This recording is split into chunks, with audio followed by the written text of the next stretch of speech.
Alrighty then. Hello, everybody. Hey, Woody. Hey, Woody. Hey, Mike. Happy Friday, everyone. Yep. There we go. So yeah, a couple more people came in. As always, guys, if you can help stream out by liking and sharing, and seeing if we can get some more people in here, that would be great.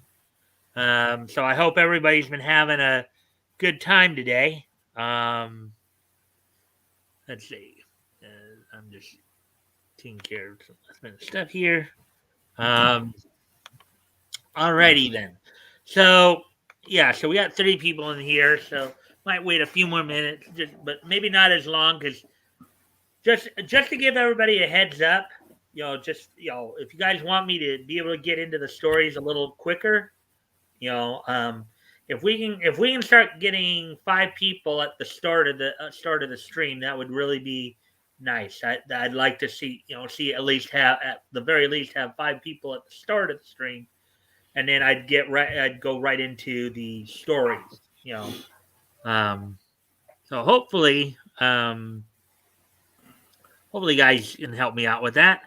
Um, also, so would to here. I'm going to keep muting on and off. I'll finish my dinner here in this 10 minutes. And then once you start the stories, I'll put on the lights and my headphones and everything. Yeah, okay. So I hope everybody's had a good day today. Happy Friday, everybody. I hope everybody's got some good plans for the weekend. Like just 3 of us right now. I guess it's just Batgoat, Woody, and myself. You and me and a dog named Boo, trying to all get along. So anyway, so for me today, Fridays are always my busy day because I'm usually doing my laundry during the day, but also had to go and pick up some laundry detergent as I was running low. Then got home, looked up a couple things and went up, grabbed some lunch, came back home to watch my Toonami block, and then get everything finished up, set up for tonight. So hopefully, we're coming up on 3 minutes here. Hopefully everybody's having a good. So hey, Woody, did you do anything exciting today?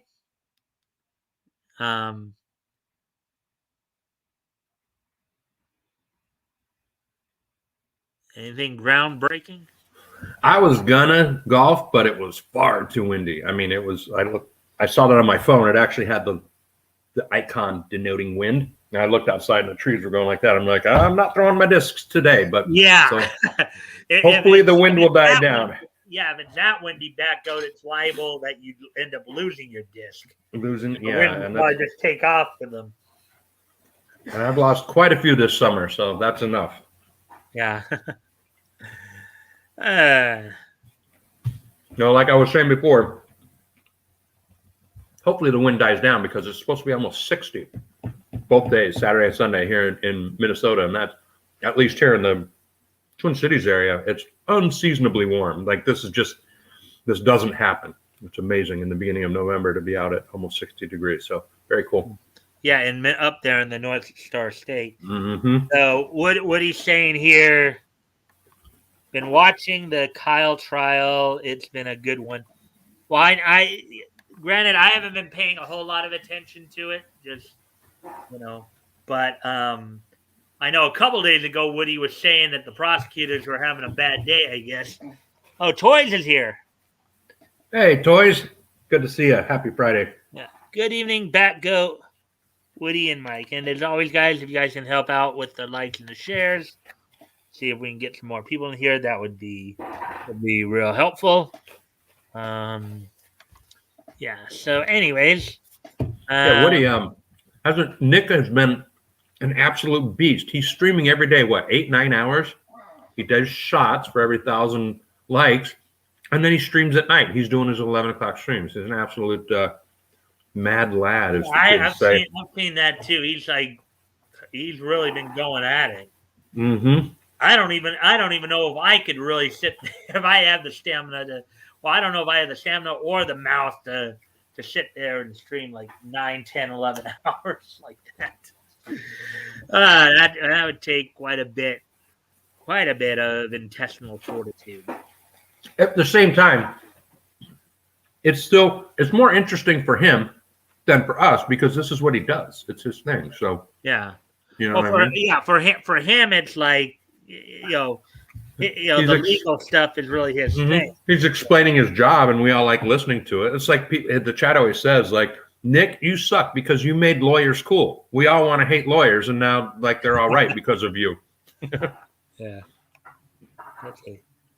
Yes, things have gotten better. Some of the legal strategies I was disappointed in on the first day may well have been better choices on hindsight. Well, that's sometimes you can start out slow, but sometimes unless you get into it a bit more, usually things will build up speed. So. Last night, both Nick and Joe were saying how normally the defense starts out losing. That's the way it is. The prosecution should come on strong. They should call their witnesses and bring the case, and then you got to start picking the case apart. And both Nick and Joe were like, "This prosecutor sucks so bad. He's like this defense attorney is not known for throwing out objections." They said, but the prosecutor was so bad that they're like, he's just sitting back and letting the guy hang himself. He was asking the one kid, Kyle's friends, about the sling on the weapon, and he's like, "So that could hold the weapon up, right?" He goes, "Yeah." So if you had your arm through it and someone tried to pull that away from you by the barrel, would you hold on to it? And he goes, "Yeah." And the dude walked away like, "Woo, high five, slam dunk." And they're like, you were trying to argue that this guy didn't do it, that he didn't do that he was a victim, and now you just you made the defense's point. He's a buffoon. Yeah. Well, I guess the prosecutor did better because we're not hearing as much of that. So, let's see. Tori said, "What makes an orphan happy? Telling him it's Parents' Day."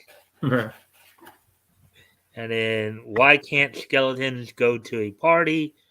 Because they have no body to dance with. Ooh, that's a good one. All right. Well, it looks like we have 4 people in here, even though the counter still says 3. We're just past the 8-minute mark, so I guess it's a good time to start getting going here. So this is what's on tap for tonight. We're going to do a couple quick little acknowledgments. We're continuing our look at July 1938, of course. We're going to be focusing in on comics that went on sale from Dell Comics, David McKay Publishing, and United Feature Syndicate. I'm going to do a couple quick acknowledgments for a couple milestone issues in terms of 5th issue of Comics on Parade and the 15th of Feature Book from United Features and David McKay, respectively. And then we're going to go into reading some selections from the 10th issue of the Volume 1 of the comics from Dell. So that's all that's on tap for tonight. So, okay, Mike, I'm going to make my coffee, so I'll turn the computer. You can see me in the kitchen, but I'm going to mute. Okay. All right. So I'll be listening. All right. All right. So let's go ahead and get started here. Here we go. All right. So yeah, we're gonna, as I said, we're gonna do a couple of quick little acknowledgments before we get into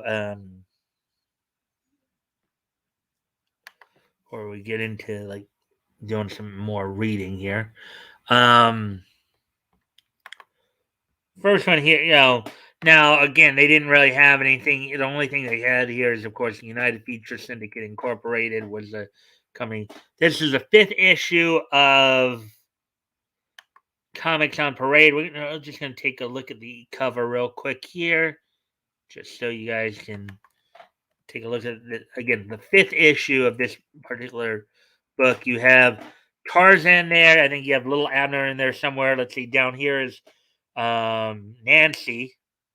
I think over here might be her Aunt Fritzy Ritz. And you have Ella Cinders over here. So, and then, here, I think this might be Labner right here. So that's pretty much, so just give you guys a chance to look at that and just see the artwork on that. Number 5 up in the corner there. United Future Syndicate. The cover date August for, went on sale in July. Tarzan, Captain and the Kids, Ella Cinders, Fritzy Ritz. So those are all the features there. You guys are saying anything? All right, so let's see now. So going on then to the next book, we're gonna take a quick peek at another quick acknowledgement, as it were.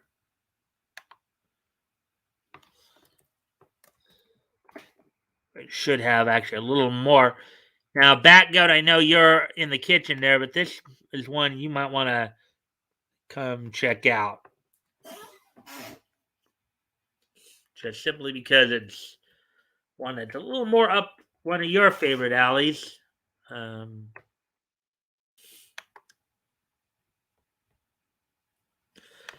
Barney Baxter in the air.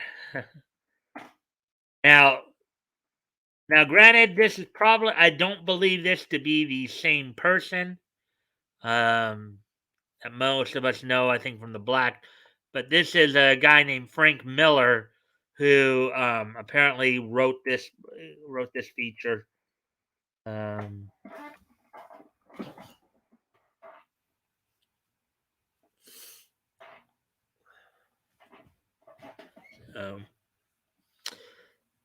Barney Baxter in the Air, comic story, 71 pages, reprints of the Barney Baxter newspaper strips from 1938, featuring the characters Barney Baxter and Gus. Adventure, aviation, and war. So we'll also take a look at the cover here.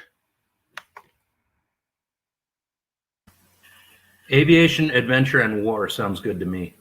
Yeah. Approved by the Junior Birdmen of America, Barney Baxter in the Air. Number 15. This is feature book number 15. So look at that, Batgoat.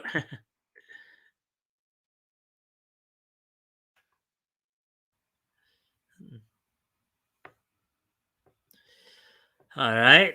So yeah, that's cool. Yeah. I figured you like it. So yeah. Now, as I said, this is the 15th issue of feature book. As I understand it, this book went into the early 40s, took, I think, a couple years off towards the end of the war, started back up again, and eventually completed its run in, I think, sometime in 49. So, all right. So with all that now, so with those two quick acknowledgments out of the way, now let's get into some reading here, which is what you guys all came to hear, right? Right, Batgoat? I guess he muted again. Yes, he did. All right.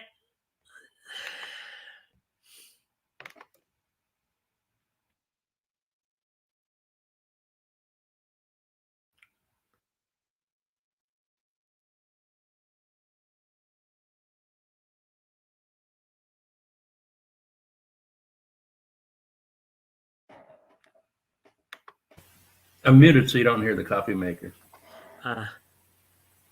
But I'm listening. Yeah, okay. And I'm looking, kind of. This, of course, was the penultimate book of the penultimate issue, the second to last issue of this particular book.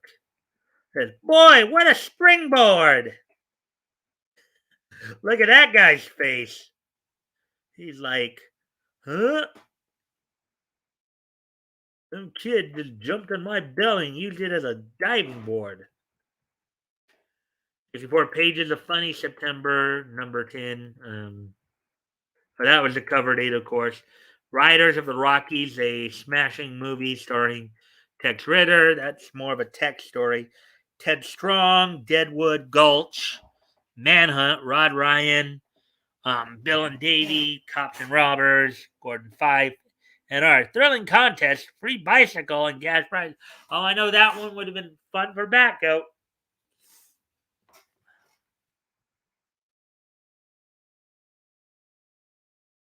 All right, so let's get into this then. I unmuted right as I coughed. That was great. Talk Yeah, about the bike. You know I like the bike. Yeah, well, I know you like the ads of the bike. So. I love them. They're the best. Let's see. Action Toys saying, my wife and me, she would slam my head on the keyboard if I didn't get off the computer. I'm not worried. I think she's joking. All right, I have no. I guess it's one of those. She did hit his head on the computer. And I'll try reading it, see if I can make sense of it. As we know, sometimes Toys is. What are you trying to say, dude? We love you, Toys, but just saying. All right, so Smatter.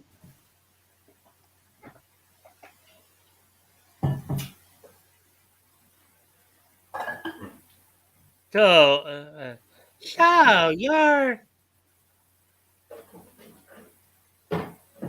daring. Well,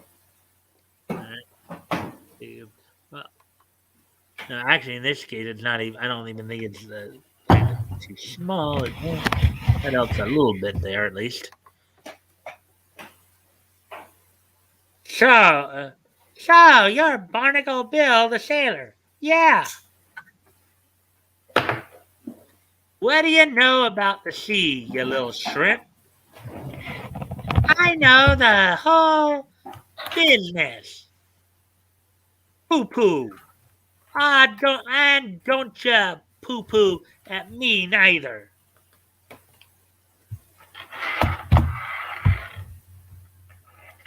What would you do in case of sharks? I wouldn't fish for sharks. Poo-poo. You gotta stop poo-pooing at me. Listen, you little shrimp. I ought to warn you what to do in case of sharks. Supposing I'm catching one, I'll show you how to strangle it.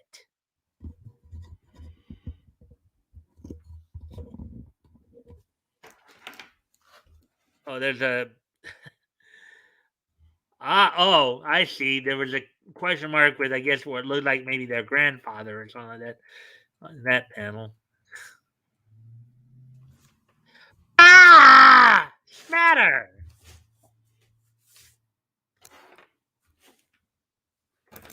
Something's in the bucket. I had a terrible big bite.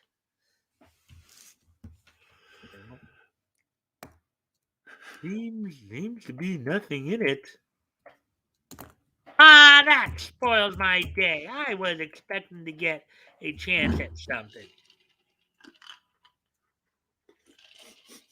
You know that? I just read the Toys thing. It's hilarious. I think you said that. The joke was that he said, "I'm not worried. I think she's joking." Like, yeah, she hit his head on the keyboard. That's really funny. I like that one, Toys. Let's see, Ted Strong. Kind of a Western one here. Okay, let's take a look. These are pretty popular. They especially became more popular in the 40s, these Western type stories. On the way back to the ranch, Jack ventured to tell Ted that he thought Josie was in love with him. Ted never suspected this, although he always has cared for her. Gosh, it feels good to return to the old place. Well, here we are, boys, home again. Hello, honey. Back safe and sound. How's my baby? Did you take good care of the sheriff? How's he feeling? He's feeling much better. The doctor just left.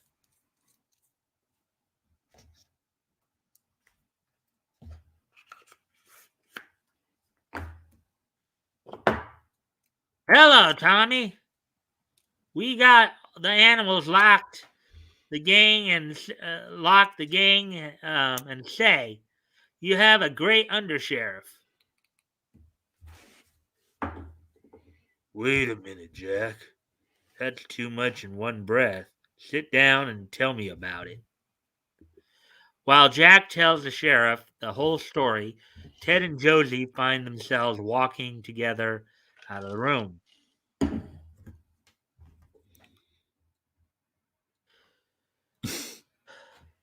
Please, please don't bother. I'm too happy to feel hungry. Aren't you hungry, Ted? Let me go to the kitchen and fix you something to eat.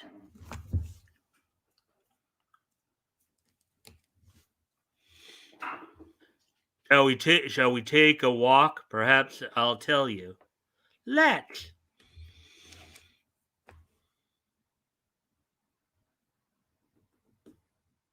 Both sat silently, intoxicated by the moon, the stars in the sky until. Quick, Ted! A falling star! Make a wish! Oh yes, oh yes, yes I wish.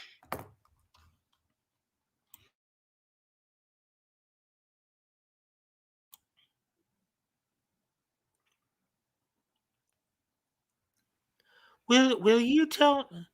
I wish I can't tell you. Will you tell me your wish? I'll tell you mine. What's the matter? I wish I can't tell you.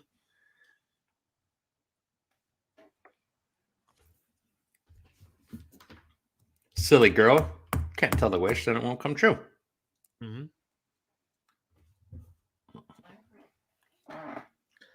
I love you.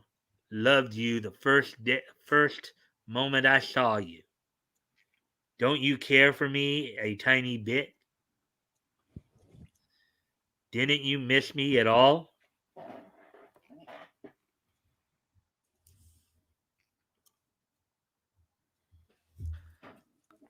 I'm glad you told me. Certainly I was worried.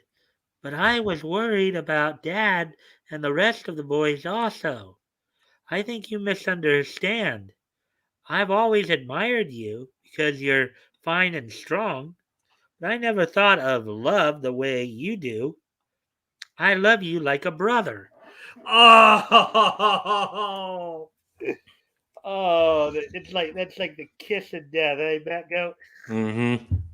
You got two childhood friends like that who grow up. That's like the kiss. That is, you almost have to feel sorry for the guy now. Mm-hmm.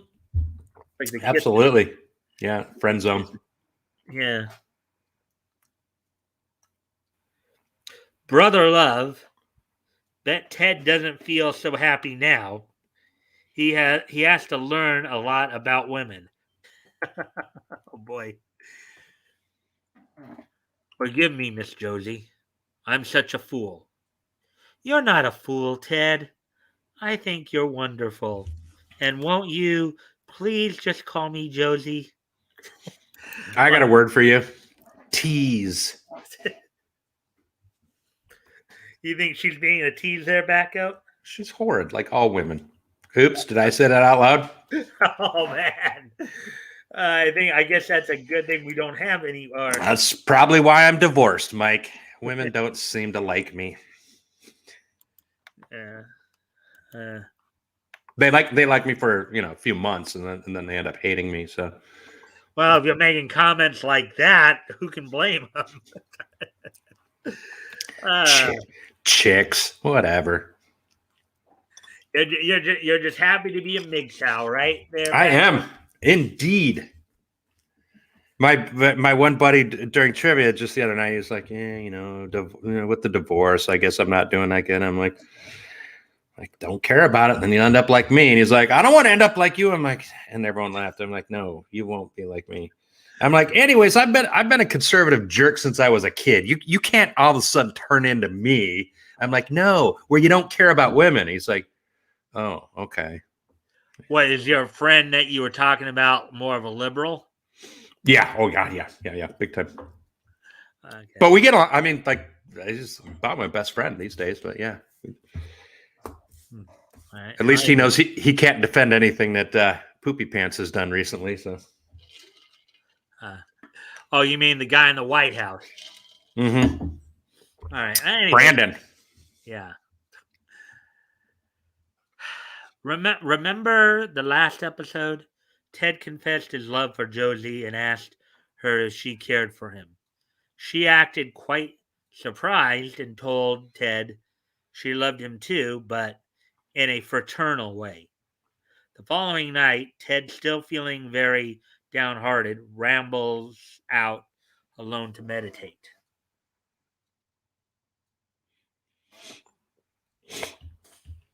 Love, bah.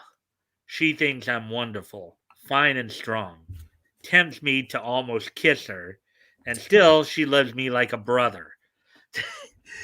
Hey, Batgoat, isn't that the definition of a tease? Mm-hmm. Absolutely. Except I think that is verbatim dictionary definition of a tease right there. What do you think? absolutely. But now I'm worried that this is going to turn into a stalking and a murder. Well, I don't know. We'll see. Yeah.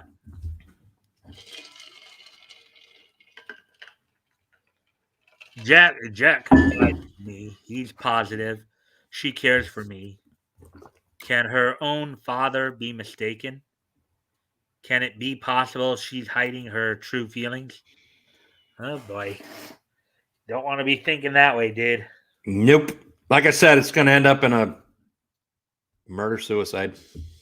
Well, we'll see. At least it would in this day and age. How Yeah. weak the men in this society are. I won't give up. I've been a weakling every time she speaks to me. I become nervous, blush, and answer something stupid. What can be wrong? Dynamo, what are you doing here? Boy. Okay. Yeah.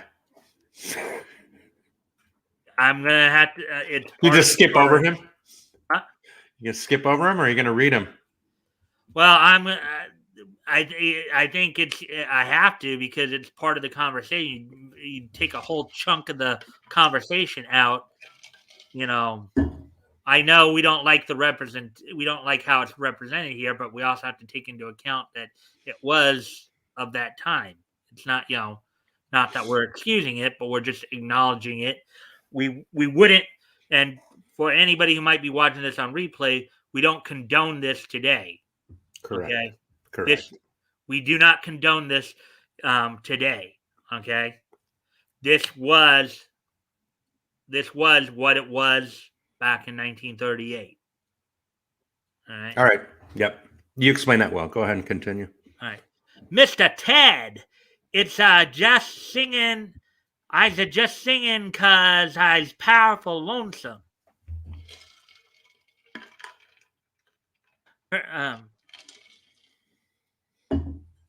What's her name?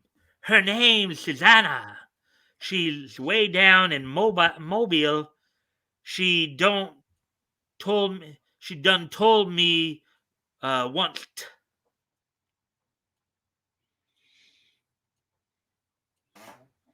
Oh, Susanna. Oh, don't you cry for me. As I come from Alabama with a banjo on my knee. Hannah, if ever you'll get the blues, sing to the moon, 'cause I'll be singing into ever been in love, Mr. Ted. Yes.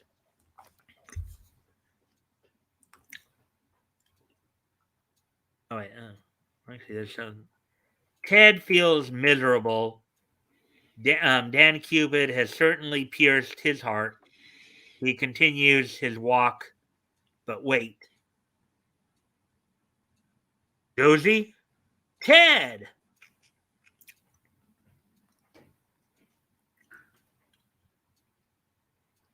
I came here to think, to analyze my sentiments. I wasn't sure I couldn't understand, but now I know, dear. It has been difficult for me to realize it. I love you. I love you. So, and the stars twinkle, and the man in the moon smiles knowingly. So, what was that about stalking that Batgoat? It went well. Good for him. Well, I'm happy that. apparently there's a little bit more here. Uh-oh. And yes, I see it too, but again.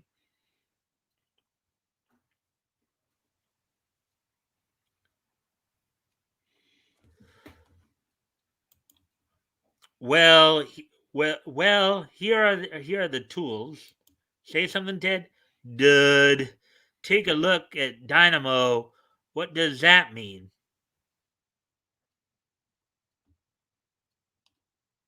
All, all hates, all hates to do these Hana, but I can't help it. Orders. Anybody's birthday? It isn't Josie's, nor Jack's. Say, probably the sheriff's, but why all the secrecy?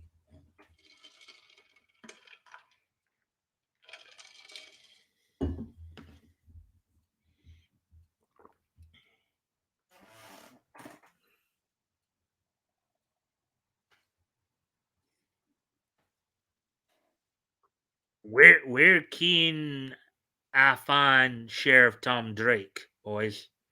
Gotta deliver this package to him. You'll find him in that house yonder, stranger. Yes, sir. It's the sheriff's birthday.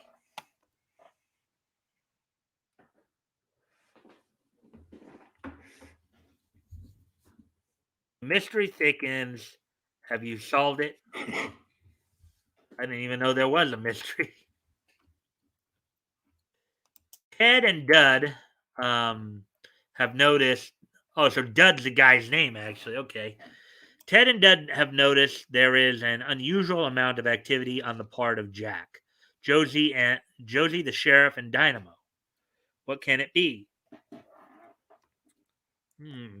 Actually, I'm thinking it may not be the sheriff's birthday, but maybe there's something else going on. What's the package for the sheriff then? Well, maybe maybe in the end it won't be for the sheriff. Where's Dynamo coming from at this point of the day? It's funny. He never goes to town as early as this.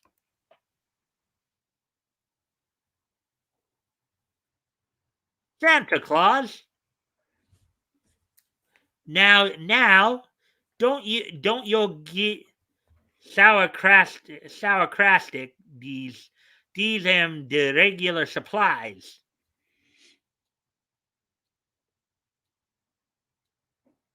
The boys enter the house in search of the box of tools. As they walk into the parlor, or they see Jack and the sheriff conversing in low tones. At the sight of Ted and Dud, they stop abruptly.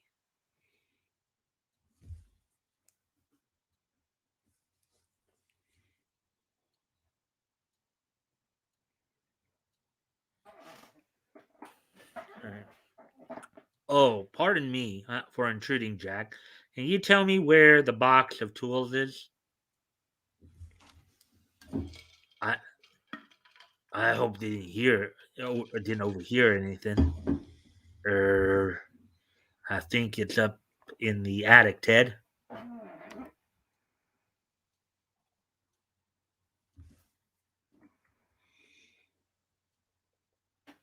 while the gossiping continued.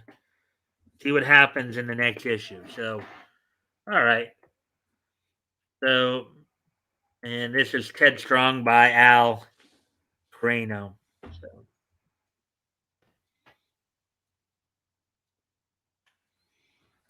Salesman Sam. So that was it. Yeah, that was it for the Ted Strong one. I kind of get the feeling that maybe something evil wasn't going on. They're just planning something, like literally. Yeah, like they were all. My feeling was they were believing it was a sheriff's birthday, but something tells me maybe it's Dud or Ted's birthday. yeah, Simply forgot about it. Yeah, something like that. Yeah, I didn't get the overwhelming sense of bad. Like at first when I said, "Uh-oh, he's not going to take that well," because she teased him, but she said, "Okay, I love you," and everything's good. I was initially thinking of that song, the Kingston Trio song, Tom Dooley. You know that song, don't you? Hang down your head, Tom Dooley. That song, that really old song, and the gist of it. I mean, it's really long and really drawn out. But he says, what does he say? I met her up on the mountain and I stabbed her with my knife. And then by tomorrow I'll be hanging from a tree and stuff. So that's kind of just where my mind went. Yeah. And again, the only reason I chose to continue with the story there, the only reason I didn't skip it partly because of the fact that would be taking too much of a huge chunk out of the story to take out that conversation. But also, it wasn't too over the top in my opinion. It's like, yeah, the character I can see people getting offended by it. Sure, but it's that one I would say it's on par with, let's say, the Native Americans that they have in there, or say like the Hispanic or Mexican hands on a ranch. They'll always kind of overplay their accents and whatnot. Right. And it's not like that one story that I was reading that I decided to just stop. Yeah. When you had him use that one particular term 3 times over 2 pages. Yeah. That was gratuitous. Yeah. That was gratuitous. This, I didn't necessarily feel that this was like too gratuitous. No, it's just like you said, that's how people were back then. And yeah. And you can't run away from it you should use some amount of judgment there. There's Pecos Bill, Salesman Sam again. Toys with an apple a day thrown hard enough. That made me think of, I told you guys about going to the Rent Fest a few weeks back, and that's where I found out that my son and daughter-in-law are pregnant. And we were walking around. He was talking about how he'd been there a few years ago with a bachelor party, and they were walking around. If any of you guys know the Ren Fest, they have where you throw the tomatoes at the guy, and he just yells at you. His head's through, kind of like he puts his head down on a plywood thing, and he yells. He yells at whoever's up there. And so Aaron said that him being with a group of dudes for a bachelor party, so the guy was just yelling at him and being merciless and saying they were gay or whatever. And Aaron said they have all the tomatoes. They give you the tomatoes that you're supposed to throw because they put their thumb through and they puncture them so they don't hit as hard. And Aaron said he reached past and he grabbed one that hadn't been broken and he threw it as hard as he could. And my kid was a pitcher in high school. He was like a really good baseball pitcher. And so he smacked the dude hard with it. And I'm like, what happened? And he's like, the guy stopped talking. He looked down a little bit and he said, well done. He knew exactly what my boy had done. He hit him hard with that tomato. Oh, I guess with enough velocity of a 90-mile-an-hour fastball, huh? It was enough to get the dude to stop talking and put his head down. And he goes, nicely done. Okay. My Big Brother by Tack Knight. Hey, Sammy, Mama wants you to go to the store for some eggs. Mama said we're going to have hard-boiled eggs for lunch. Well, we're not. We're going to have scrambled eggs. We are not. Mama told me we were going to have hard-boiled eggs. Well, she's going to change her mind. We're going to have scrambled eggs now. Did Mama say so? No, she didn't say so, but I know. Well, come on home and we'll ask Mama. I say we're going to have hard-boiled eggs. What's with that suit he's wearing? It's squares. It's squares. Well, you know what Huey Lewis said about that, right? Hip to be square. Good call. You're hip to be square. Hip to be square. You're hip to be square. Hip in every way.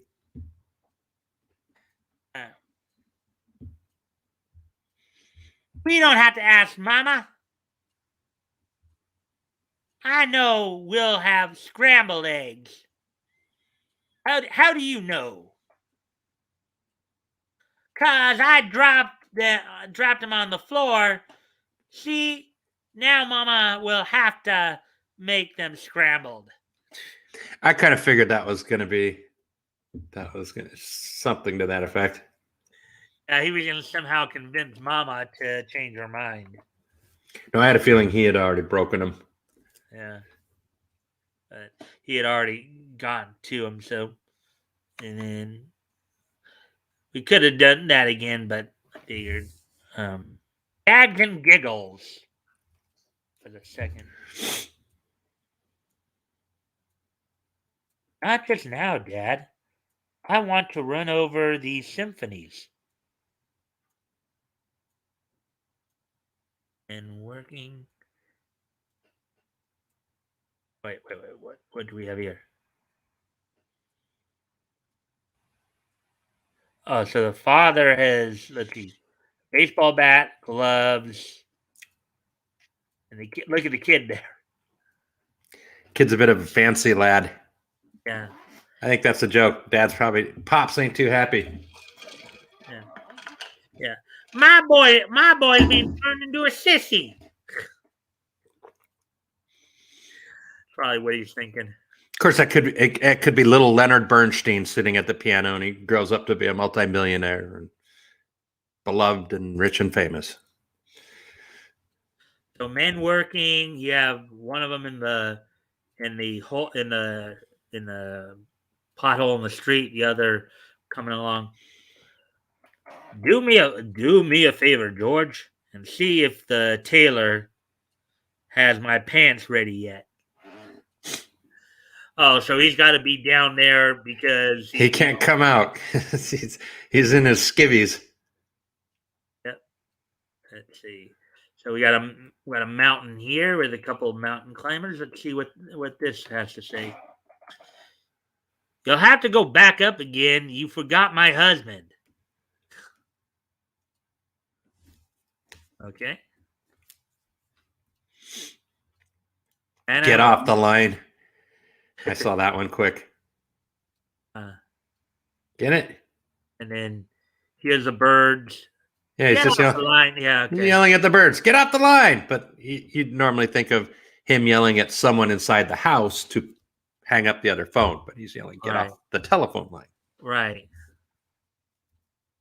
Hey, Intense Webs. Good to see you here. Happy Friday. We're reading through the comics number 10. Going through some of the stories here. So hopefully you'll enjoy what you can catch here. So here's a couple of guys on a tropical island here. Let's see what they have to say. I'll lend you the book if you'll promise to bring it back when you're finished with it.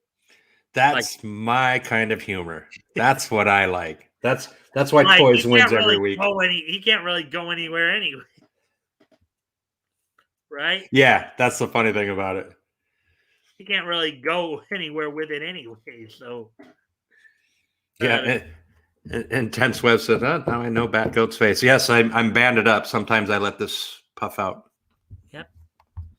Yep, and you can see it every Friday night, or just about every Friday night. And then Woody saying hiya, and as always, if you can like and share the stream and see if we can get some more people in here, that'd be appreciated. As always. So, all right. So, anyways, to this last gags and giggles here. Got was like a man and a woman here, and their dog. Oh, veterinary. Let's see what this is saying. I'm worried, doctor. He growls at one end and wags his tail at the other. That dog looks like he wants to take a piece out of that veterinarian, doesn't he? The bipolar dog. Maybe he's happy that he's going to bite someone. Yeah. So, artist.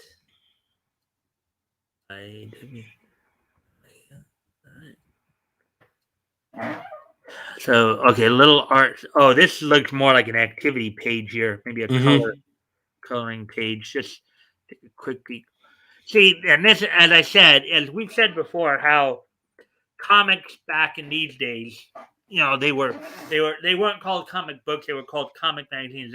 They were actually what you would say would be more akin to modern times. Would be what would be like highlights. I know people have been here a while. Know I've made that comparison before. So, Little Artist by A.W. Nugent.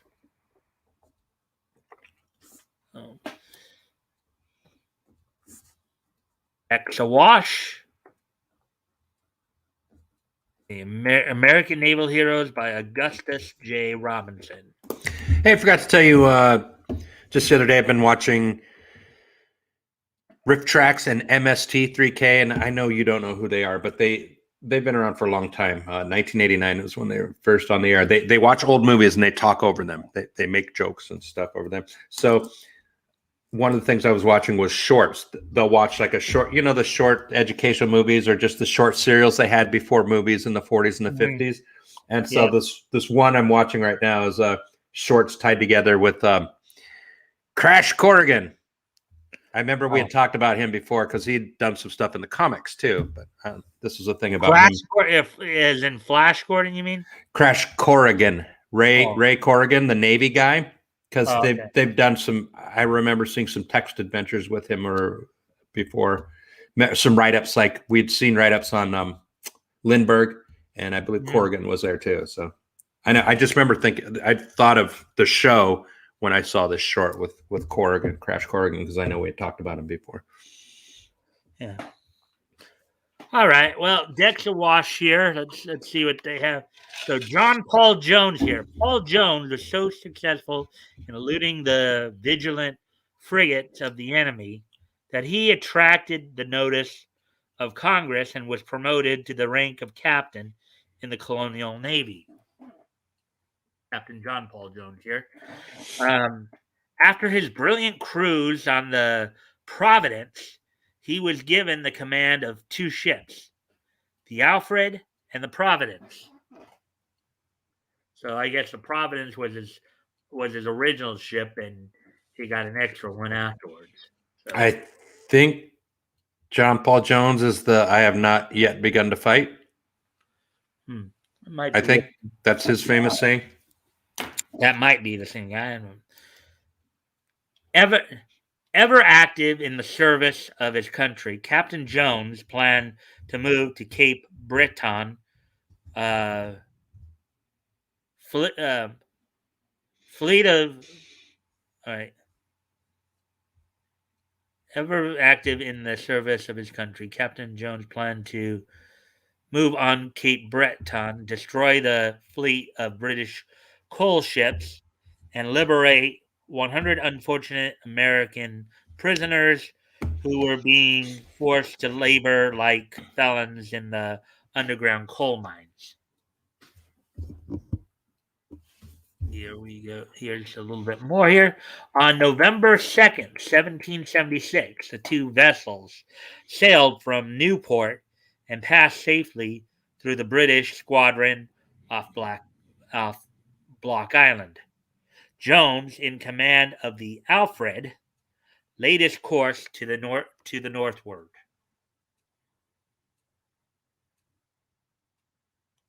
The cruise was without incident until off Cape Breton, where he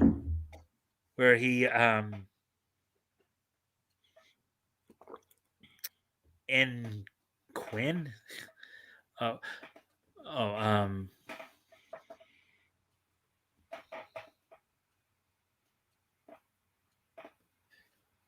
I can't. Encountered. Encountered. That sea was kind of hidden in there. Mm-hmm. Encountered the British brig Mellish off 10 guns and carrying 150 men. After a brisk action, the brig struck her colors and surrendered to the Yankees. Cargo included 10,000 complete uniforms for the British troops in Canada. Fortunate for the Americans, many a poor fellow in Washington's army that winter blessed Paul Jones. So he was what was that, Batgoat? I never knew that. I know a lot about that. I've read up on the Revolutionary War a lot. I know the battles and everything, and I didn't know that one. Probably hasn't been talked about in quite some time. But that kind of I did this a couple years ago. I looked up all the battles of the Revolutionary War on Wiki, which is, it's a good go by. It's not exact history because people argue over it and stuff. But well, I know some people have said that because anybody can edit it, it's not something that should be, it's something that should be taken with a grain of salt. Absolutely, it's a go by. It's a good reference. It's a good jumping off point, and you can go from there. Or for me, like I was using it for a timeline thing, just to get my mind around how all the battles worked. All right. Anyways, the next day, a heavy snowstorm, driven by a northeast gale, lashed the waves into fury. Jones stood at his post on deck, encouraging the sailors and keeping the sturdy little vessel on her course. And of course, now Batgoat, as a seafaring man yourself, that is a very interesting aspect. How many times when they refer to ships, they refer to her as like in the feminine. Yes. Yes. Knowing that you're a bit of a seaman yourself, can you explain to everybody why that is? Have you ever heard of why that is, or do you know why that is? I can't off the top of my head. I think it goes back to lore, just ancient. I mean, it's probably going back to the Vikings. I don't know. I honestly don't know the lore on it. It's always been type of thing. That's actually, it also reminds me of the 70s song Brandy. Oh, they said, Brandy, yeah, you're a fine girl. What a good wife you would be. But my life, my love, my lady is the sea. Remember that song, Batgoat? I remember that song. I hate it. That's why I remember it. Sorry. It's straight to elevator music is one of those types of songs. There's a lot of music from the 70s I do not like because I was alive then. Yeah. Well, anyways, all through the night, the storm roared. Next morning, Jones, wearied and anxious, looked across the waters for the Providence. She was not to be seen and was believed lost with all on board. Yeah, all hands lost, right? Mm-hmm. Once again, the Americans entered the harbor of Canso and found a large English transport aground inside the bar. Boat's crew from the Alfred soon set the torch to the stranded ship. Leaving the blazing hulk behind, Jones put out again into the stormy sea. Obviously, burned the ship down to make sure it can't sail again and help to the British. Mm-hmm.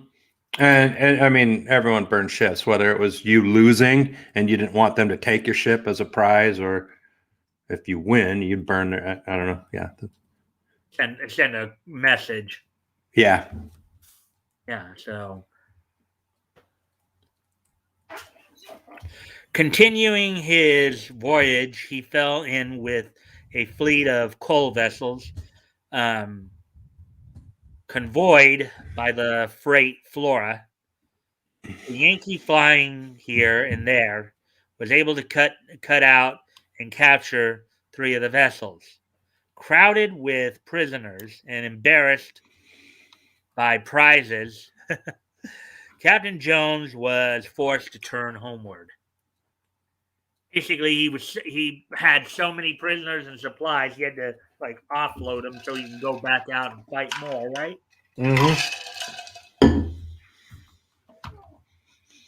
Off St. George's Bank, the Americans were chased by the British frigate Milford. When darkness fell upon the sea, Captain Jones swung two lanterns aloft as a decoy. The prizes escaped, and next day Jones outsailed his pursuer. To be continued. I'm guessing that means to be continued in the next issue. See what happens in the next issue. Yep. Well, like I said, I did look it up. He is the one that said, "I have not yet begun to fight," which I remember. I saw that on Mark Feltner or Drakina and by the time he actually said that, the British were like, why are you doing this? They were like almost all dead, and his ship was like barely floating, and he's still like, "Rrr." Everyone's going, dude, give it up. But he didn't, which is amazing why he's famous. Bill and Davey here. There are so many different explanations as to why we refer to ships in the female and they're old, so I'm not going to even go into that. Yeah. It just is. It's really old. In other words, no one agrees on why that is. It's just really old. All right. This one looks a little bit interesting. Bill and Davey by James and McKay, I guess.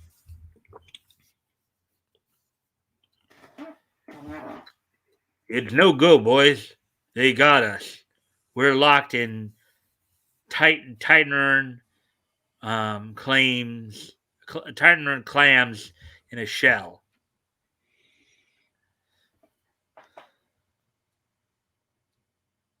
Well, what do we do now? We got Captain Lash and his happiness boys safe under hatches. Aye, if we can keep them there.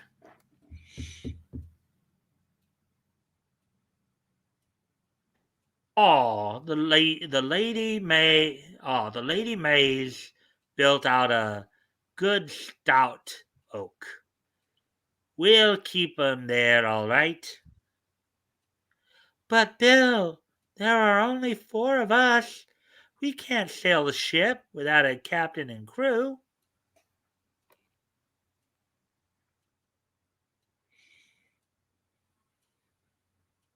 It looks like a girl, but I'm not completely sure. Right, okay. Shucks, Miss. Okay, so it was a girl. Shucks, Miss True. We're at anchor now. Needn't worry till we want to sail. One thing at a time, says I. Yeah. And right now we're after treasure, ain't we? Bill, the captain's pounding on the forecastle hatch. Says he wants to say something. That you, bosun? Listen, ye mutineer. I'm giving ye just 5 minutes to let us out of here, or else.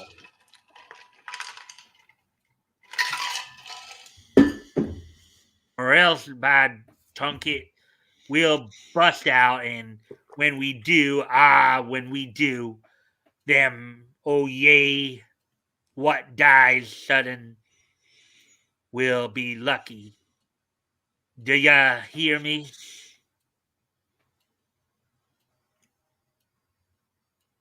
Don't crack your lungs, Captain. Ye may think you're the original rip snorting ring tailed deep sea Krampus, but by thunder, we got the harpoon in ye now, and we sure aim to haul ya in.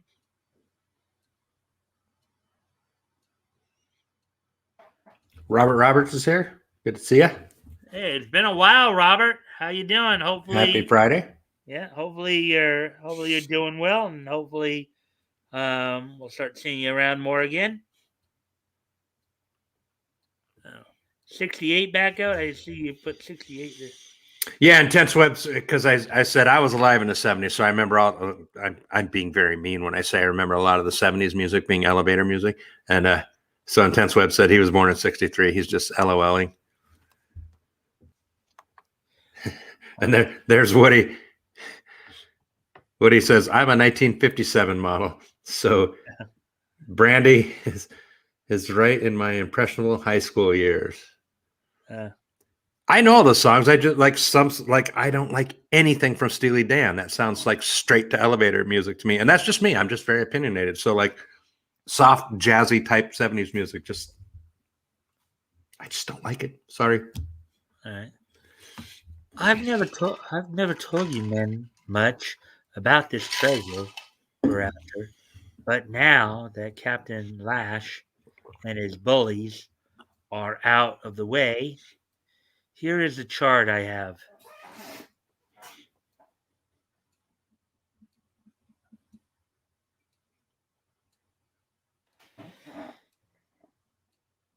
And an old Lascar demon gave this to my father in Samurai years ago. Samarang. Batgoat, you have any idea where Samarang is? If that's even a real place? No, gosh, I've never heard of it. My guess is if it is a real place, Samarang is an older. We might know it better by another name. By a different name, sure. Yeah. It claims to show the location of an East India trader wrecked here in 1864. Very interesting. There's diving gear in the afterhold. Right. I'll go down according to this. It's only 10 fathoms down. That'll be dead easy. Easier? Well, maybe excepting for tiger sharks, octopuses, a few other things you might happen to meet. For gosh sakes, Dreary. See it in the next issue, so I don't think this is going to be. Oh, wait, maybe not. Or next page here. Okay. Captain Lash and the mutinous crew are safe under hatches for the time being, at least in the way is clear for the attempt at the Parang Island treasure.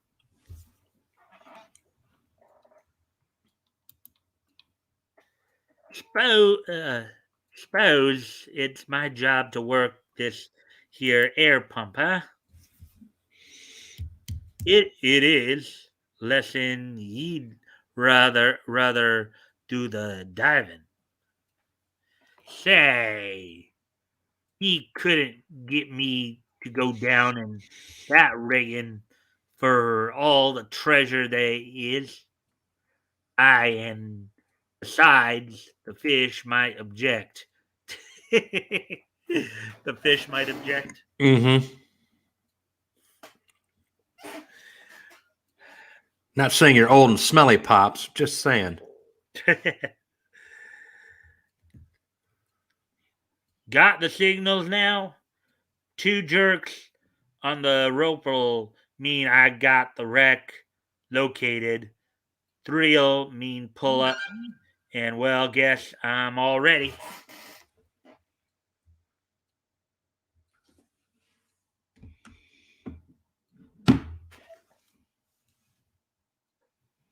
Well, so long, Bill.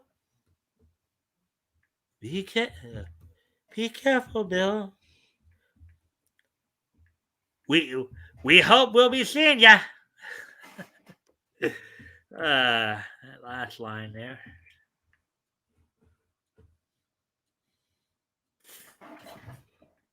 "10 fathoms down, Bill pushes his way slowly through the still green water. Danger may lurk at every step, but what's this? A rusted moss covered anchor, half buried in the sand. Up above, meanwhile, the minutes drag by.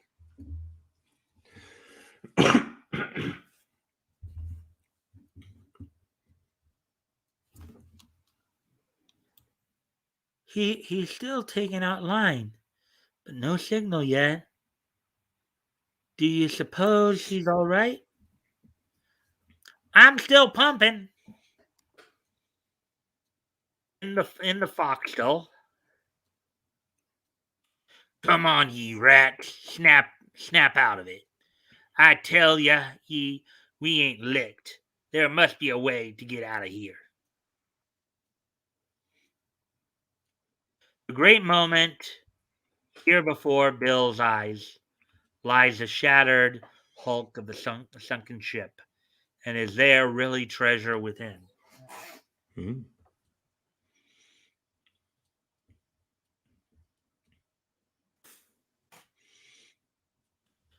Dreary, he just jerked twice. He's found the wreck. Aye, well, I'll keep pumping. But look here. Cap, look a here. A loose floorboard.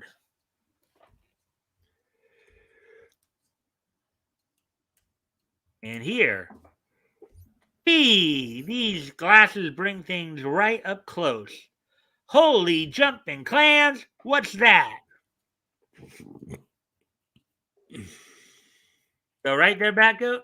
Mm-hmm. I was just burping. Sounded Sorry. like you were making some kind of gurgling noise or something. I was burping and trying to hold it in. Ah. I'll do like I used to, and I'll burp right into the microphone if you want me to. Remember, I used to do that. That was fun. Yes, Phil Spence. Oh yeah, there was a little side conversation about 70s music. You can breeze over that. Yeah. Hey down there, sail ho! There's a darn queer looking ship standing in for the anchorage. A GLBTQ IRPA BC 12 minus divided ship. Okay. Now, for those who might not know, the term queer back then had a different meaning than it does today. Just simply meant weird or strange. Had nothing to do with LGBTQ and the rest of the alphabet squad.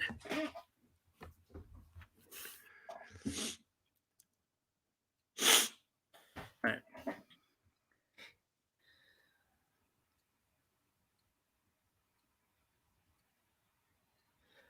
Here, look for yourself.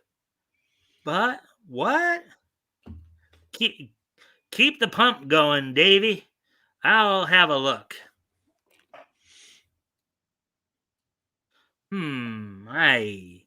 I've seen hookers like that. And I believe that's a different meaning, though, than we would think of today. I immediately thought of the naughty meeting and went, what? Yep. And that's why I said what I just said there. Years ago in the Malay Straits, it were.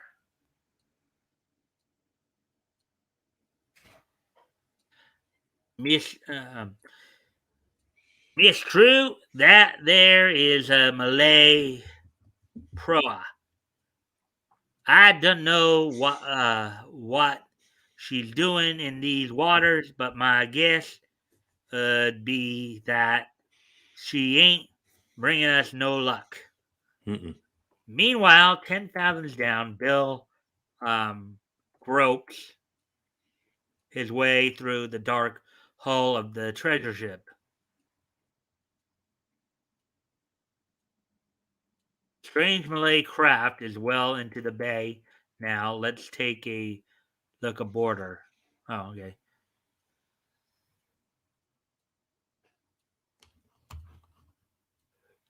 Look, Tuan, a ship, a white man's ship of sail.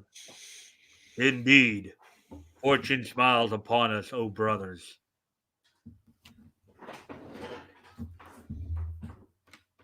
Have not the warships of accursed English driven us far from our homes?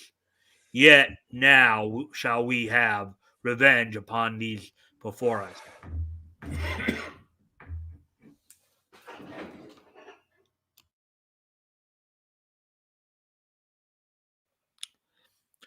That hooker is crammed with men. We can't fight 'em if they ain't friendly. We're out of luck. I'm so afraid. Friendly or not, long as Bill's down below, nobody is going to stop this pump.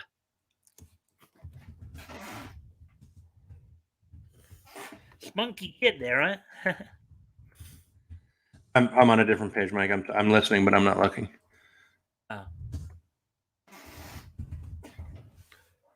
Shall I fire now, O Tuan? Pa, why waste powder? On the dogs we shall board them.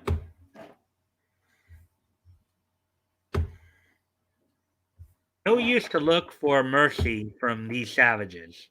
And down in the forecastle, remember the mutineers are rapidly breaking out too.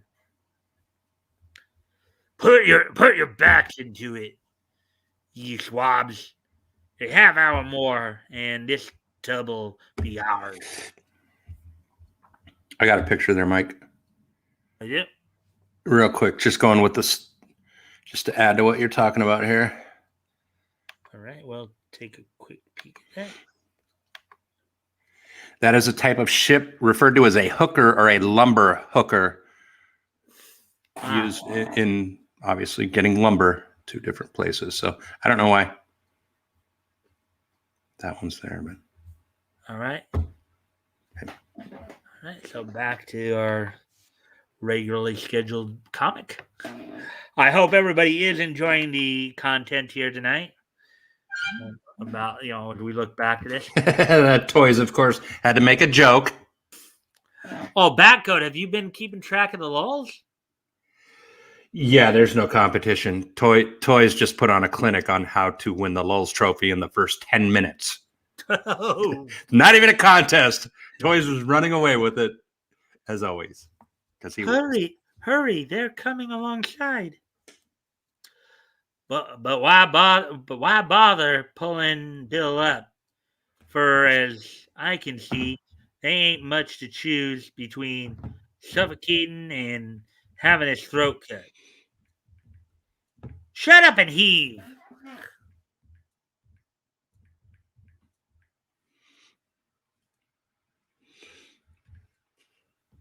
Bill and Davy. All right, so that was the end of that one for now, anyways. And little Firewater. Also, Bill here. Where are we in? Well, let's see. We're up to 25 to 69. Let's see where we're at on time. Oh, we're already past the hour mark. There was a story I wanted to get to, so I'll probably skip to that, bro. Okay. Because there was one that I thought. Here it is. Rod Ryan of the Sky Police. Sorry, I'm rudely texting, but that's my roommate. He's out at the bar and needs a ride. So, by Paul H. steps in. Well, you don't have to go right away, though, do you? Nope. All right. Nope. We're good. But I wanted to make sure, so that's why I was texting. Okay. We must find water. We must find water, Taro. There seem to be some woods over there. Let's head that way. Strange figures watch the exiles crossing the plain.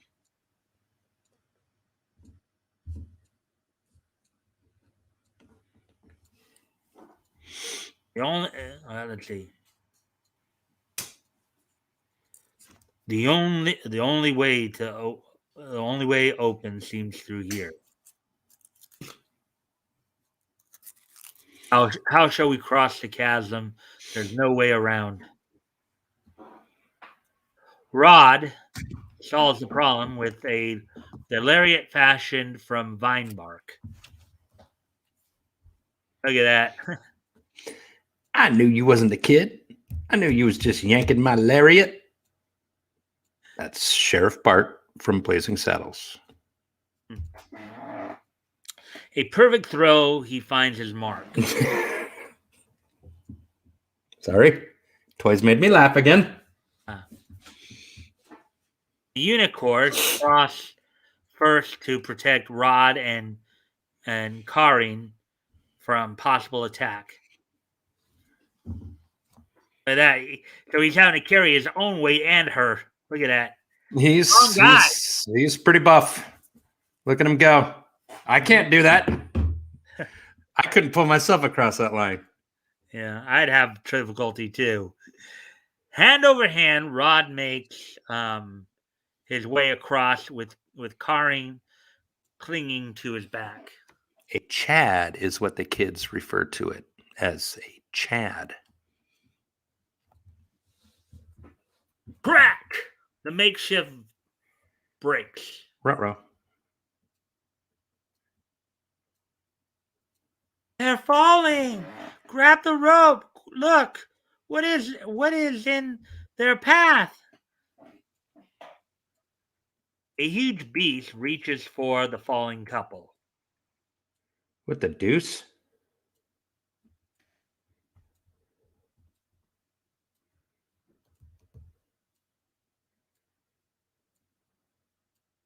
In the grasp of the huge beast, to the rescue.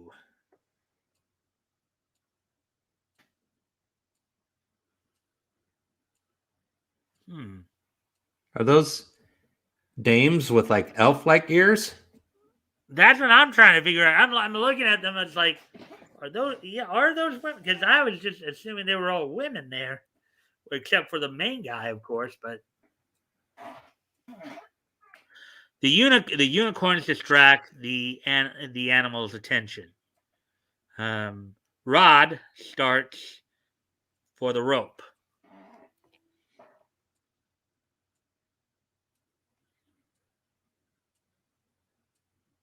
A sweep of the monster creature's tail sends one of Taro's men to his death. And them sure are some pretty looking men. No kidding. What the disturbing. I think this is a sci-fi one, so yeah, this might be on another world or something. Sure. I was just thinking that this is a Flash Gordon-esque, in the vein of. Right. Rod climbs the rope, and as the fierce head turns towards him, thrust his I think it's supposed to be thrust his sword through a vital spot.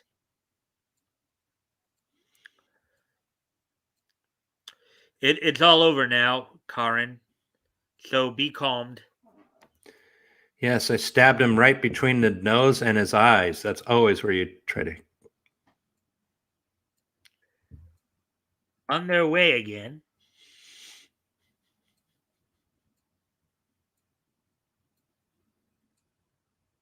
Let's not expose our whole party to possible danger. I'll go on ahead and do a bit of scouting.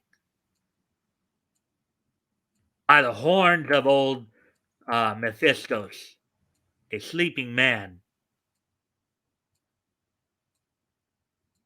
a living skeleton. So, and I think that was I think I did see. Oh, no, it's continued on here. All right. I'm gonna make more coffee, Mike, so I'll be muted, but All right. I'm gonna turn the computer so you can see me. Is that cool? Yeah, that's fine. Okay.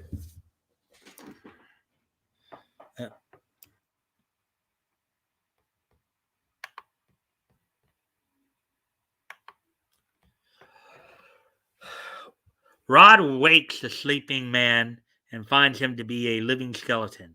They cross swords.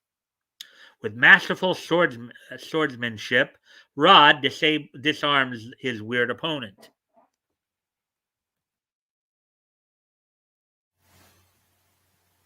Wait! Who flees into the forest? Wait! Returned to his friends, Rod relates an incredible tale. Rod! Rod!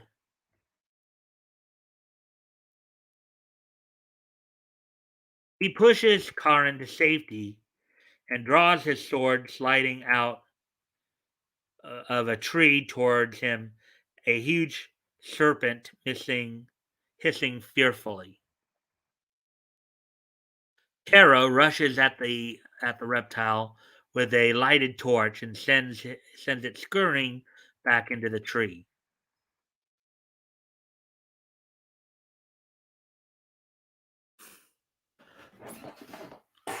As they continue on their way, thirst begins to torture them.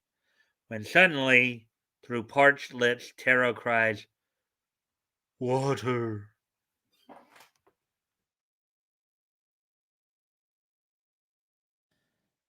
The men rush to the waterhole. "Stop him! Don't drink yet!"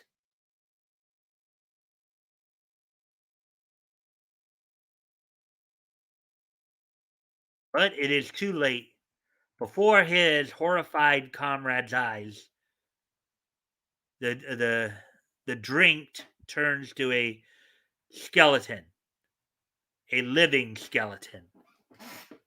Oh, that's kind of creepy, isn't it? You drink water from this pond, you turn into a living skeleton. I think that's why Rod was telling him to stop, because they wanted to check it before.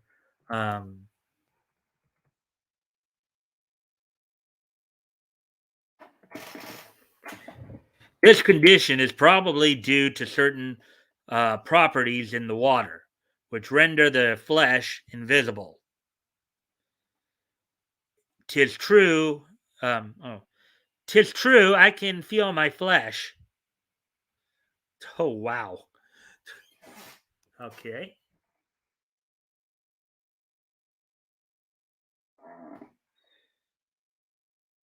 On a rock overlooking the scene, a ragged figure watches.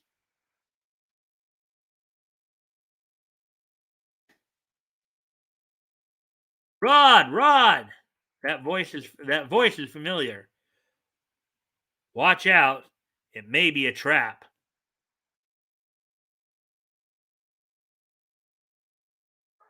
Andres, as I live, Karin, this is my friend Andres, who piloted me on this venture. I thought you were done for. How did you ever escape those devils? I didn't. I also was banished here, but I have managed to hide out, living on fruit still now since we are reunited. Perhaps we can make it uncomfortable for old Mephistos. I noticed the predicament of your friend over here, and I have a plan. Maybe you're gonna spook him with the living skeleton? That could be a possibility. Let's see what else is going on here. No, Batgoat is now just coming back. Beast has. I was here the whole time. I heard it. It sounded spooky. The guy drank. He drank from the pond and he turned into a skeleton. Yeah. I came up close to look at that. That was And intent webs here. Some that laugh out loud at riches. Uh-oh. At inches. Ruh-roh. The beast has a dripping sinus condition. How about that? Woody, the beast, just had too much action. Do I sound okay using the earbuds instead of speaking into the microphone and using the headphones? Because I'm just going to leave them on if it sounds fine. I'm getting it sounds good to you, Mike, right, Mike? Yeah, it seems fine to me. Okay, cool. I've seen similar cases to this among our own lost tribes in Africa. Now this condition is purely temporary as soon as the water is out of the system. Normal form will be resumed.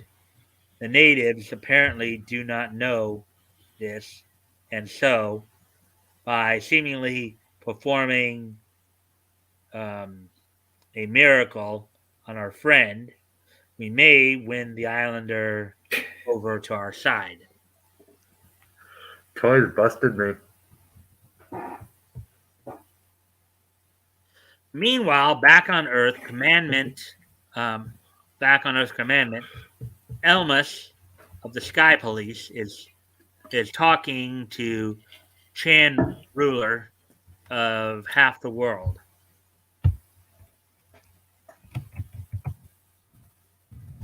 Terrurium is priceless to you, Chan, and perhaps with the aid of Oriental cunning and strength, we may wipe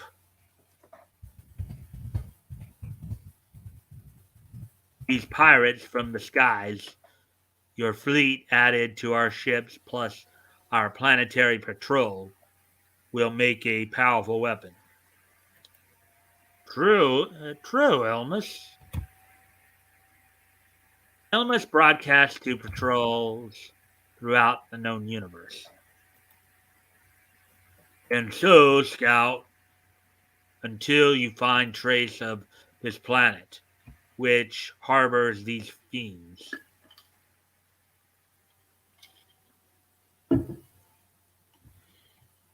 Inhabitants of distant worlds, members of the Universal Sky Police, hear the command. Sky becomes alive with the heavens. Continued. And then continued in next issue. See what happens in next issue. So I wanted to get that one in just to make sure because I figured that was Gordon. Let's see where we're at on time here now. Let's see. So we might be able to get through at least one more story then, because we're just coming up on an hour and a half here. Yeah. You're doing good. And if you guys haven't already, if you guys can like and share the stream, see if we can get some more people in here, that'd be appreciated. So, anyways, as we get back to the stories here. Gordon Fife and the Boy King by Bob Moore and Carl Puffer. I missed that one story we used to read on who was the Boy King, and then Christian, the captain of the guard, and what story am I thinking of? I can't even remember right off the top of my head. That was in Centaur, though. Yeah, it was fun. There was like 4 or 5 installments of that one, and we read through about 4 or 5. Yeah, I liked that one. It was good, like the intrigue and the backstabbing, and the guy who was first with them, and then he turned on them and stuff. Yeah. Don't worry too much, Highness. With any luck, he'll be safe in the palace this time tomorrow. And in the meantime, I'll clap every known anarchist and and read into jail. We'll break Yeah. this up once and for all. Throw all the commies in jail. Woohoo! Wait, I'm going with you. No, Your Highness. You can't. It's impossible. Good question, Woody, but I think her jumpsuit showed off her butt crack. She wasn't naked, but that jumpsuit showed off. Yeah. He was asking in the picture above, that woman getting on the horse is like, is she naked? And I looked at him like, no, but she's wearing a jumpsuit and they're showing off her butt crack for whatever reason. I went the wrong way there. Oops.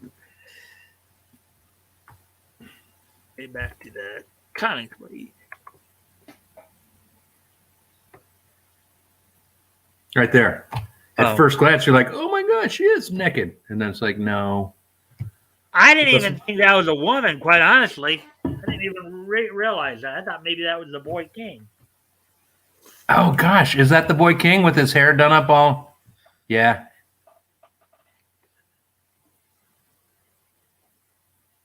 Yeah. Okay. Because look, It is the Boy King. It's just he's got a very fancy lad haircut. I mean, you could make the argument that he's got a very feminine look. They certainly were some fancy lads back then, weren't they? Uh-huh. Of course, you look at some of these Gen Z kids, and it's like, good Lord, what are you? But I didn't say that in a mean way, inferring that has anything to do with anyone's gender. I would never say anything like that. Yeah. Oh, maybe it is a girl. Because let's look at the next comments here. Please let me send you to the palace, princess. This is no place for you. Save your breath, Captain. Nikki is in danger, and my place is with him. Okay, so maybe it is a girl then. Okay. It's princess. So because we were thinking it was the Boy King because of the title, but then. Well, good. I wanted because I was getting ready to get nauseous, but no, now it makes sense. Good eye, Woody. Yeah. Leave it to Wood. I meant nothing by that. Yeah, I know, but you know how that can be taken. That can be taken in a number of ways.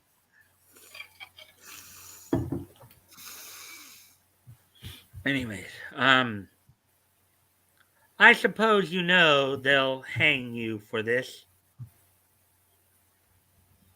If they catch me, sure. But once in those mountains yonder, no one will ever find our hiding place.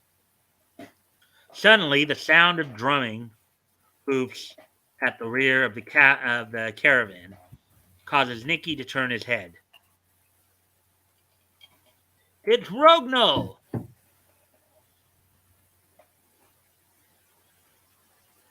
What the? He dared to disobey me?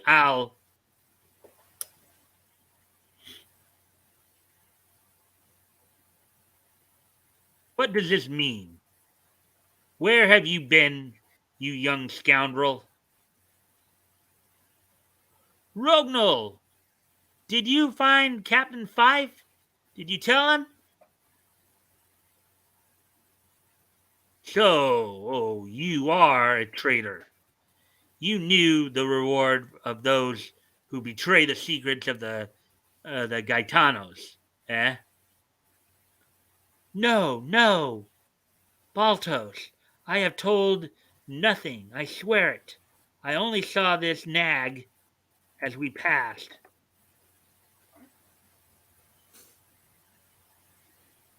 And there's mother-in-law nagging at the rear. You lying rogue. I'll have the truth if I take every inch of skin off you. All right, then. I saw Captain Fife. I told them you have stolen the king. And in last place, it's Meatlebomb. Woody knows that reference. The young king? Certainly it's the king. You fools, get to your wagons. There's no use. You know they'll get you sooner or later. Don't crow too soon, sire.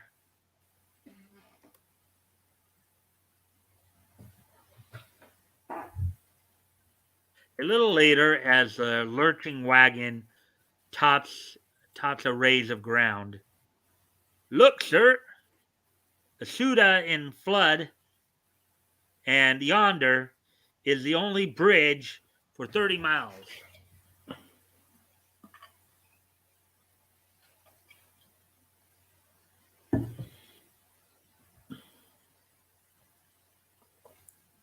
Baltos leads his caravan in one last mad dash across the swollen waters of the Suda. Come on, you rogues! To the bridge! There's no time to lose. Flimsy structure begins to crumble under their frantic efforts.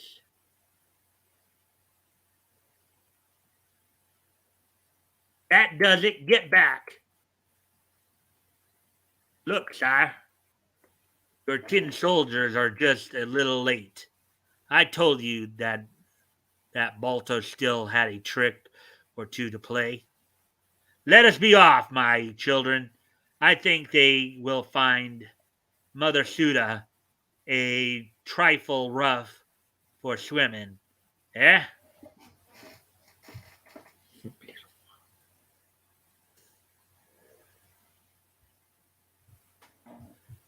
Blast him! He's cut the bridge. That gypsy cub must have warned him. Oh, Gordon, we've got to cross. They once get into Steinbergen, we'll never get him. But Gordon, what are we to do? It looks as if this fellow Baltos has put over a fast one. There's no chance of swimming that current.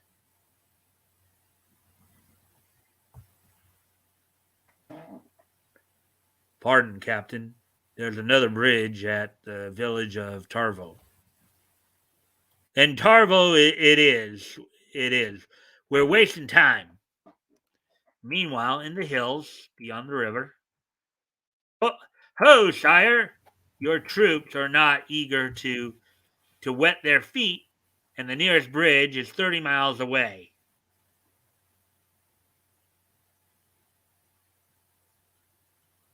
I'll continue on the next page, more in the next issue. After hours in the saddle, the little band of rescuers arrive at the village of Tarvo.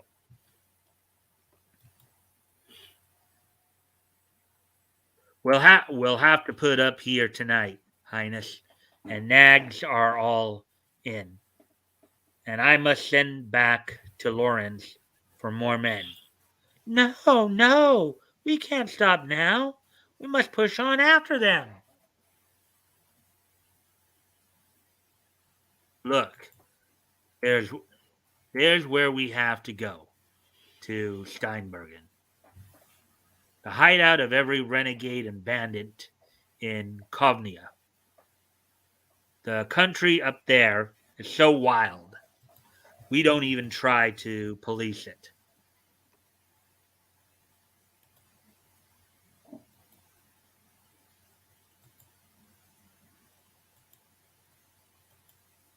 And in the meantime, that beast may kill Nicky.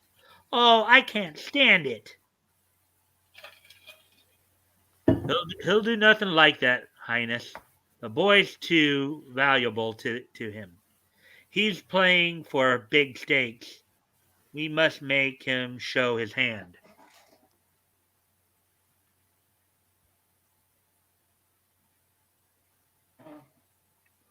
You talk as if it were a game when the king is in danger. I am only trying to do my best, Your Highness. I think perhaps you will see I'm right.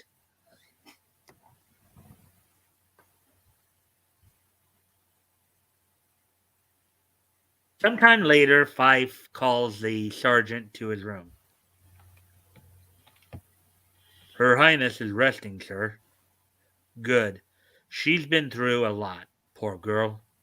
Now I want you to scout around and find me some peasant clothes. I'm going to play gypsy. Pleasant peasant clothes. Peasant clothes. Right. Peasant clothes can be pleasant. Maybe. But you're not going up there alone, sir. Why, you wouldn't have a chance. You let me worry about that. Just get me the rig and be quick about it.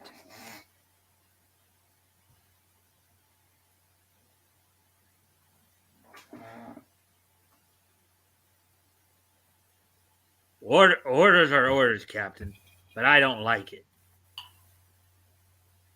Good man.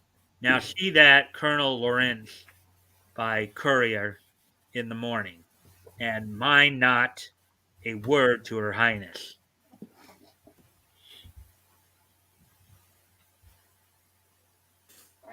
Late that night, when the village is asleep, Fife sets out. This is crazy, but it's the only way to keep her out of it. I can't stand it. We do nothing, and Nikki's up there in the hands of those devils.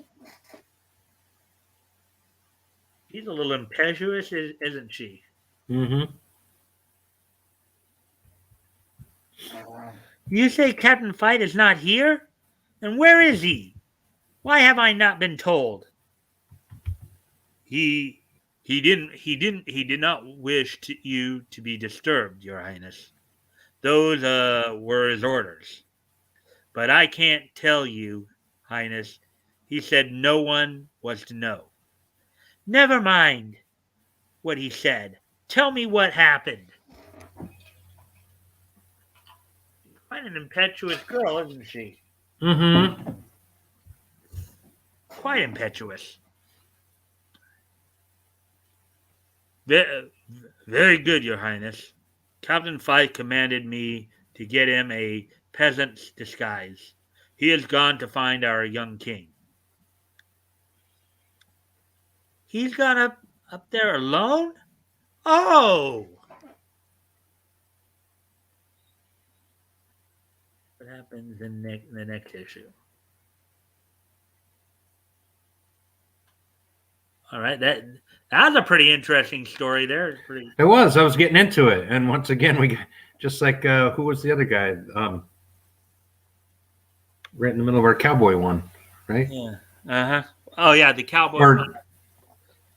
Let's see. I don't think Ted Strong, maybe, or yeah, the Ted guy. Yeah, we didn't get to see what that surprise was, but oh yeah, this is what this is about Hole 4 looks like during the summer. Remember how I tried to explain to you guys like this is a park in Shakopee and behind it is fields. I'm like, no, is that really? Yes, it is. Let me show you what it looks like. About 2, maybe 3 weeks ago, right after harvest.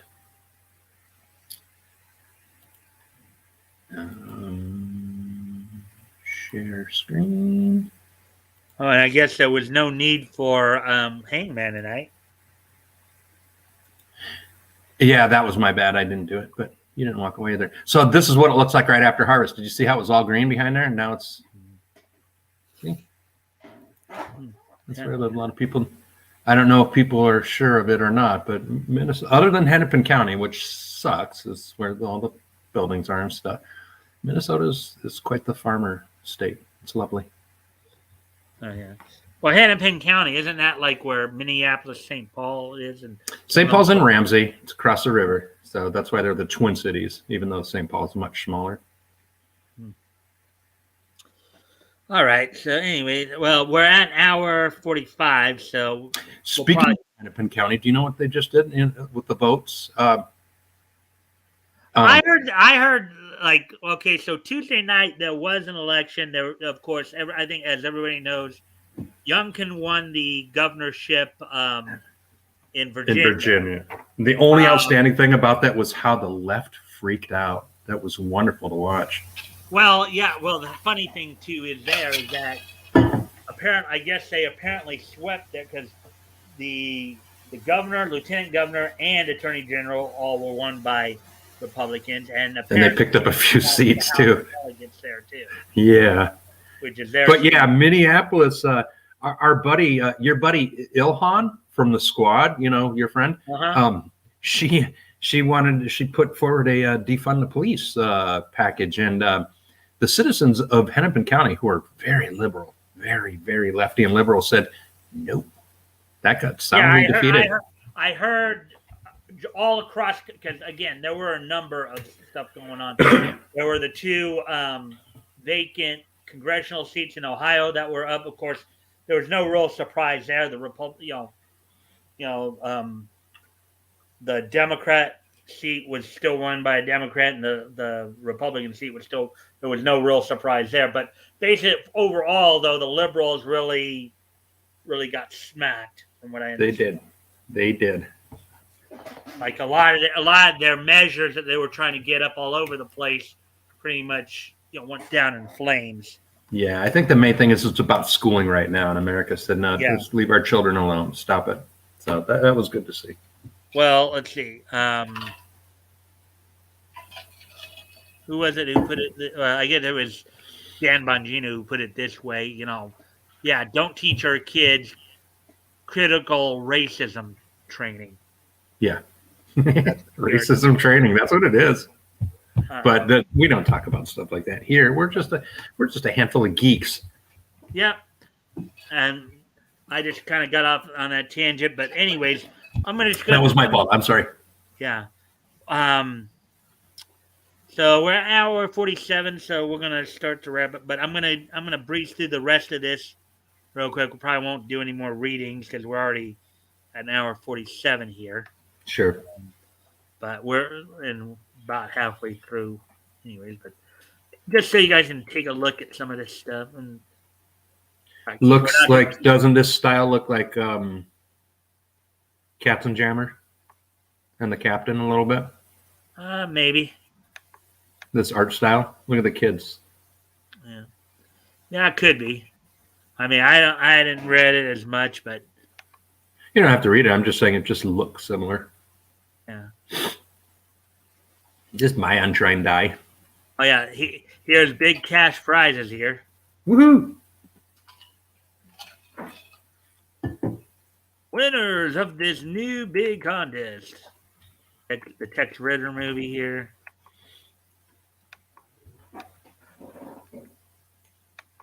Shannon Stone. I'm just kind of going through it because that's what I said. But we still hit on some pretty fun stories like Deadwood Gulch. Captain Cloud. Clancy the Cop. There's a tech story. Manhunt, a true FBI story.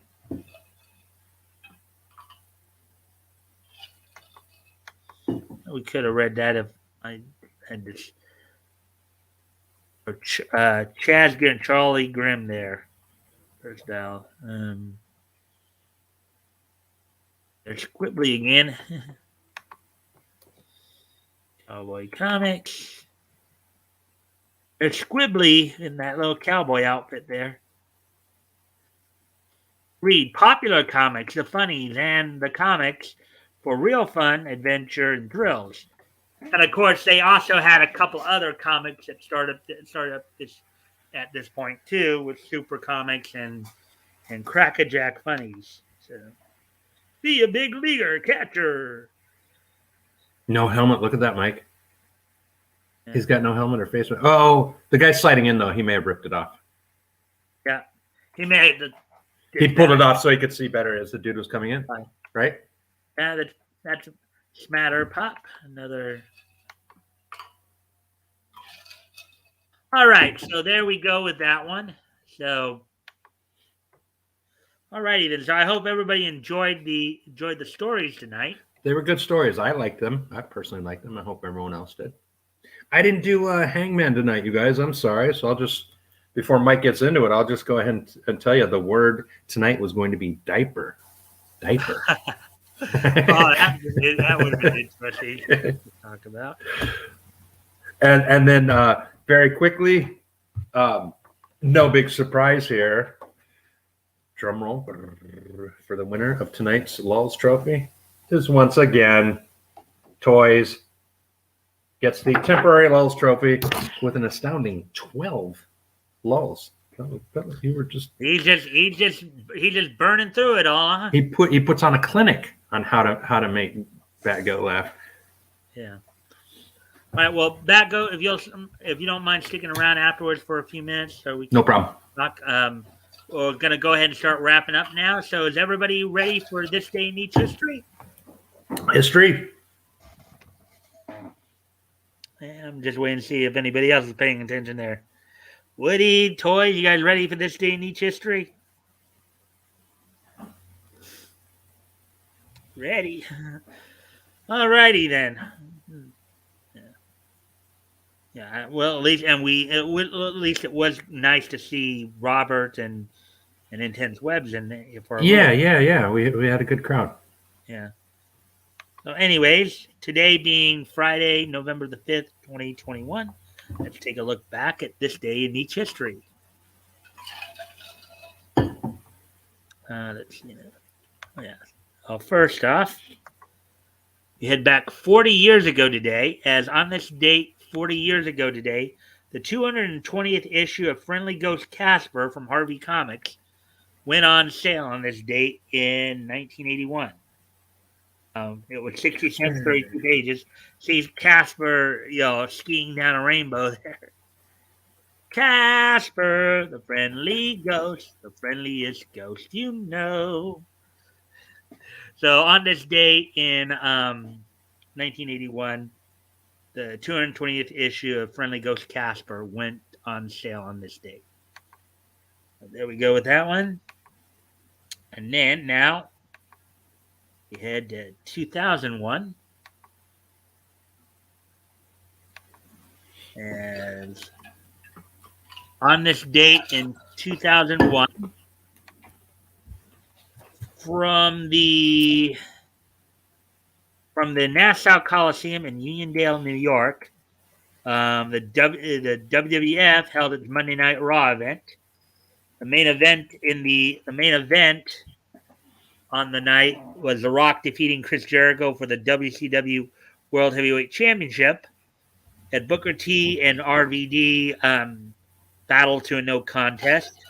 Jacqueline and the APA defeated Stacy Keibler and the Dudley Boys in a 6-man tag team table match. Now, for those of you who don't know what a table match is, no less a 6-man table match, the idea is to put your opponent through a table to win the match. So that's basically what they had to do. I don't know if they had to put all 3 members or just 1 member through a table. We didn't even put them through. So like the table is erected and it's like upright sitting on in the middle of the ring, and you like smash them through it. Somewhat, yeah. Basically, it could be any which. These are kind of like gimmicked tables. Mm-hmm. Well, I know the chair thing. Everyone knows the chair thing about me because I'm a very light. Like I know very little about wrestling, so like I know the chair, the metal chair that you slam on someone's head and it goes doink. It makes a loud noise and it bends and it doesn't really hurt the person, and that's why it's a crowd pleaser. I imagine like throwing someone down on the canvas through one of those pop-up folding type tables is easy. As hardcore wrestling had become popular in the 90s here in the States, mm-hmm. what you'd have is, and the Dudley Boys were known for this. They would basically sit there and power bomb guys through tables. Now, you know what a power bomb is, Batgoat? Okay, so a power bomb is a move where you set the guy up in pike position, pike position, or like where he's bent forward, to where you basically you put his head between your knees, right? Mm-hmm. Where he's like bent over forward. Yeah. Grab him. Then with a power bomb, what you do is you grab him around the waist area, you bring him up, and and then you throw them down. Okay. And now the Dudley Boys were known for doing this to their opponents through tables. And there are a number of different ways you can do that through a table. But basically, so the idea was these tables were gimmicked to where they would break. They'd break on impact. Okay. So that's the way it was back then. Now granted, there were organizations like ECW, Combat Zone Wrestling, Jersey All Pro, IWA Mid South that specialize in these hardcore type matches. But Okay. So anyway, so Jacqueline and the APA defeated the Dudley Boys and Stacy Keibler in a 6-man tag team table match. The Undertaker defeated Kurt Angle by disqualification in a WCW United States Heavyweight Championship match, meaning, of course, that titles cannot change hands on a DQ or countout. Kurt Angle retained the United States Championship, even though Undertaker won. Christian defeated the Hurricane to retain the WWF European Championship, and then Test defeated Edge to win the Intercontinental Championship. So that's a lot. That was a lot of big matches for the night. And as is sometimes the case, as we sometimes what's Woody saying here? He said, Bats and I got to find out that Intense Webs is an old fart like us, which is true. That was cool that he said, we were talking about the 70s music, and I said, I was there, and I don't like it. And he goes, well, I know what you mean about the 70s. And he said he was born in 63.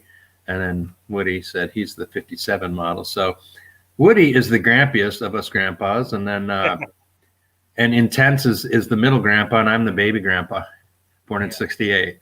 Well, yeah, so the three of us know what each other's talking about. Well, I have never even had a wife or kids, so I can't be a grandpa. But, but yeah, I remember the 70s a little different than them because they were like Intense had said earlier. He said something about whiskey and acid and Led Zeppelin, and I'm like, yeah, no, I was in grade school, so it was just listening to the music. So, anyways, now as sometimes has happened, 2001 is just so nice that we're gonna hit it twice. As also on this day in 2001, the cartoon Recess ended its run. So, according to this, it was canceled. Was supposed to end after the 5th season, but ratings gave the show one more season, which only lasted for 3.5 hours due to the show passing the 65 episode rule. So, I think that has to do with like syndication and all that. Okay. So I never watched that one. I didn't get into that show. Well, but do you know what Recess was about? Oh yeah. But the kids, it was a Disney show about the kids. Right, it basically about kids at their recess and all the different characters and all that. Yeah. So anyway, so that happened on that. So anyways, with that, guys, I hope you all enjoyed the content tonight. I hope you guys enjoyed the stories. I did. Like I said, they were good stories. So yeah. Yeah. And I hope everybody has a good weekend. I hope to see everybody back here on Monday at 6. Hopefully we'll get some. Hopefully we can start getting some more people in here, and YouTube can stop screwing us. So, anyway, be nice, Susan. Anyways, I guess we'll see you all on Monday. Bye.